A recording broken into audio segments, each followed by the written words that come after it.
Naniniwala ang Malacanang na dapat maging maayos ang pagkikipag-ugnayan sa media ng sinumang pangulo ng bansa. Mula sa Malacanang may report si Darlene Basingan live. Yes, Darlene. Yes, Lord, nilinaw nga kagabi ni President-elect Rodrigo Duterte ang kanyang naging pahayag kaugnay ng media killings. At kasabay nga nito, naging mainit din ang mga pananalita niya sa mga miyembro ng media. Ayon sa Malacanang, bagamat bawat pangulo ng bansa ay mayroong personal na estilo sa pakikitungo sa media, dapat pa rin anyang maging maayos ang pakikipag-ugnayan nito sa kanila.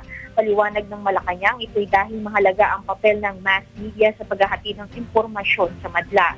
Matatanda ang isang international media group na ang nanawagan sa local media na i-boycott ang mga press conference ni Duterte hanggat hindi ito nagpa-public apology. Ngunit sa kanyang press con kagabi, tumangging mag-public apology sa Duterte at hinamon pa nito ang mga miyembro ng media na i-boycott na lamang siya.